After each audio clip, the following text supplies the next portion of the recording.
중국의 합작법이 설립한 거. 그로 인해서 좀 많은 사람들이 아두카누밥의 안 좋았던 실패가. 안녕하세요, 월리버입니다. 오늘은 제가 한 달 전부터 여러 번 설명을 드렸었던 이번 JP모건 헬스케어 컨퍼런스의 특이점, 그리고 작년에 이어서 발표를 하는 엔비디아에 대해서 오늘 다시 한번 설명을 드려보고자 하는데요.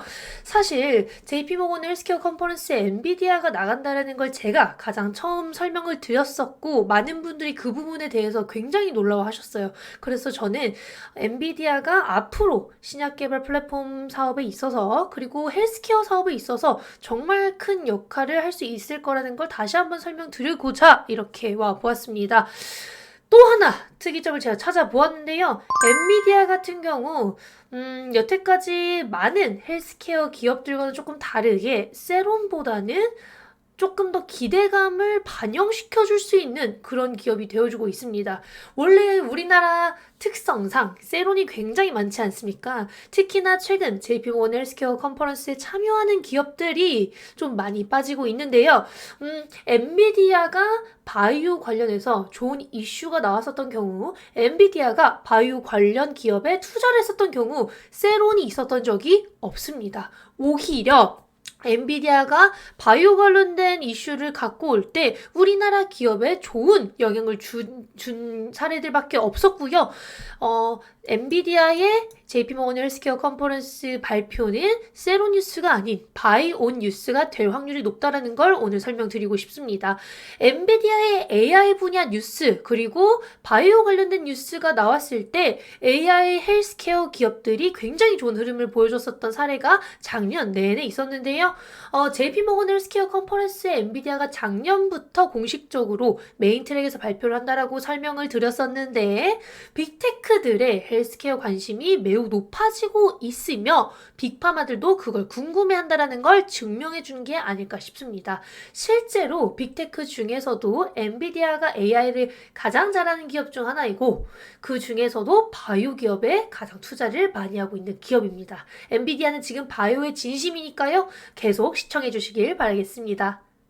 제가 저번 영상에서도 거듭 강조드리고 정말 놀랍다라고 설명을 드렸었던 부분인데, 1월 8일 JP모건 헬스케어 컨퍼런스가 개최되는 당일 엔비디아가 발표를 하게 됩니다. 10시 30분, 미국 시간으로 10시 30분에 발표를 하고요.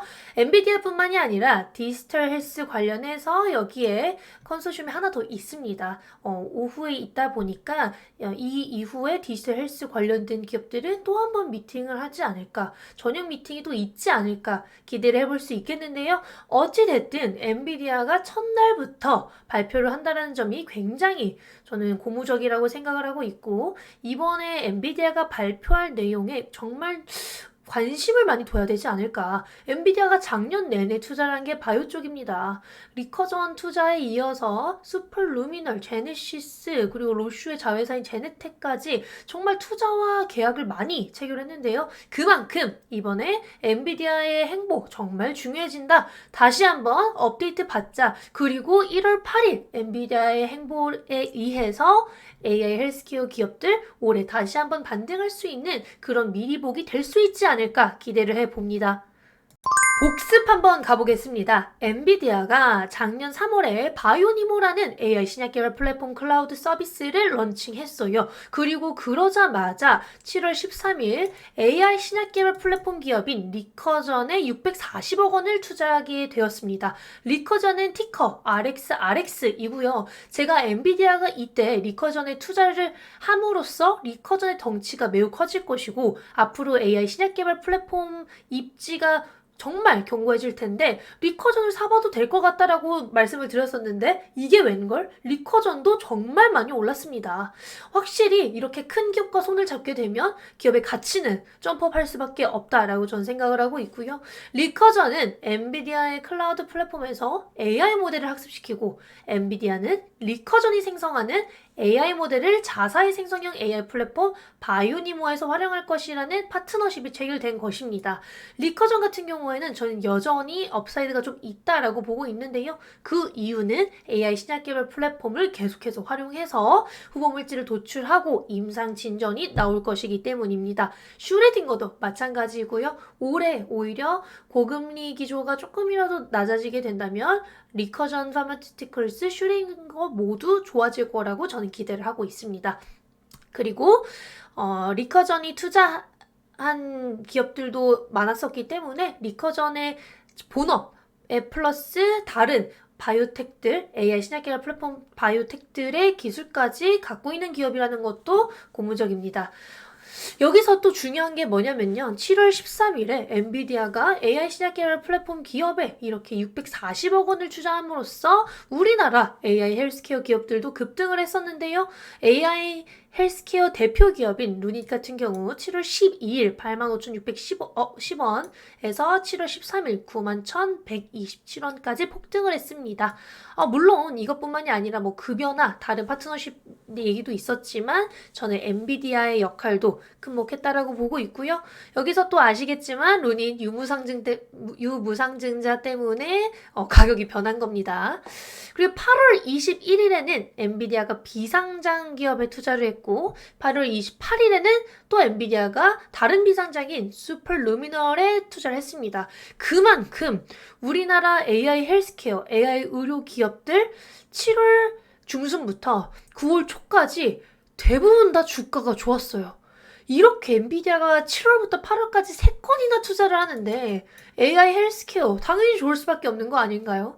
이 부분도 결국에는 AI 헬스케어, 엔비디아가 이끌어주고 있는 AI 헬스케어 쪽은 선반영보다는 후반영도 있는 것이 아닌가. 앞으로에 대한 기대감이 한 번 더 반영될 수 있는 그런 모멘텀 아닌가라고 보고 있습니다. 여기서 뭐 10월 3일에 엔비디아가 또 투자를 한 경우는 뭐 사실 반영이 많이 안 됐지만 어찌됐든 7월에서 9월 초까지는 굉장히 좋았다라는 점, 그리고 이 네 기업 모두 AI 신약 개발 플랫폼 기업이라는 점이 굉장히 인상적이었었습니다. 제가 아까 7월 중순부터 9월 초중순까지 엔비디아발 AI 헬스케어 기업들의 좋은 흐름 보여줬었다고 말씀을 드렸었는데요. AI 헬스케어 대장인 루닛 같은 경우에도 7월부터 9월 초중순까지 그래도 좋은 흐름 보여주었었고요. 뷰노도 7월부터 9월 초까지 좋은 흐름, 그 외에 AI 신약개발 플랫폼 기업인 신테카바이오와 파로사이바이오 같은 경우에도요. 7월부터 9월까지 매우 좋은 흐름 보여주었습니다. 그렇다라는 건 그만큼 엔비디아발 AI 헬스케어 흐름 굉장히 큰 연관이 있다라고 저는 판단을 하고 있고요. 그렇기 때문에 이번 1월에도 조금은 기대해 볼 수 있는 것이 아닌가. 최근에 AI 헬스케어 기업들 많이 눌리지 않았습니까? 그만큼 보험급여가 진행되고 있는 AI 의료 진단 기업들 혹은 AI 신약 개발 플랫폼 기업들에게 조금이라도 좋은 이슈 나온다면 조금 더 민감하게 좋게 반응을 할 수 있지 않을까 기대해 봅니다. 그래서 결론 설명드릴게요. 엔비디아의 JP모건 헬스케어 컨퍼런스 참여는 굉장히 바이오에 있어서 좋은 역할을 해줄 거라고 저는 기대를 하고 있고요. 세론보다는 앞으로 AI 헬스케어에 대한 기대감을 다시 한번 형성시켜줄 수 있는 모멘텀이라고 생각을 합니다. 빅테크들과 빅파마들이 지속적으로 AI 헬스케어 기업들과의 계약을 하게 만들어줄 이벤트라고 판단을 하고 있고요. 정책 완화도 계속되고 있고 FDA가 작년에 디지털 헬스케어 관련해서 자문위원회를 만든 것만큼 AI가 이제 신약 개발에 있어서 중요한 역할을 한다는 걸 증명해 줄 건 없겠죠. 그래서 AI 헬스케어의 활용은 2024년에도 당연히 지속될 것이고 시장은 생각보다 더 빠르게 커질 것입니다. 거기에 더불어서 비상장이나 바이오텍에만 투자를 했었던 엔비디아가 빅파마인 로슈의 자회사 제넨텍과도 최근에 AI 신약 개발 계약을 체결했는데요. 로슈가 전 세계적으로 연구개발 비용을 가장 많이 투자하는 기업 중 하나인 점이 굉장히 이 계약을 중요하게 봐야 되는 이유 중 하나라고 생각을 합니다. 로슈의 1년 연구개발 비용은요 거의 20조 원이에요. 20조 원이란 우리나라 바이오 기업들이 쓰는 연구개발 비용을 다 합쳐도 큰 돈이지 않을까 싶습니다. 그만큼 바이오의 꽃인 연구개발을 잘 진행하기 위해서는 AI에 투자를 할 수밖에 없는 시대가 왔다라는 거, AI 신약개발 플랫폼의 활용이 너무나 중요해졌다라는 겁니다. 그렇기 때문에 루니도 AI 진단하다가 AI 신약개발 플랫폼까지 확장을 한 것이겠죠. 그래서 결론적으로 신약개발과 바이오 투자가 증가하고 있는 지금, 그리고 고금리보다는 조금이라도 인하가 되지 않을까라는 기대감이 하반기에는 있을 거라는 기대감이 있는 지금 AI 헬스케어의 수요 또한 동반 상승할 거라고 저는 기대를 하고 있고요. JP모건 헬스케어 컨퍼런스에서 엔비디아의 행보와 바이오 사업 전략이 트리거가 될 거라고 예상을 하고 있습니다. 오늘도 시청해 주셔서 감사하고 다음에 뵙겠습니다. 안녕!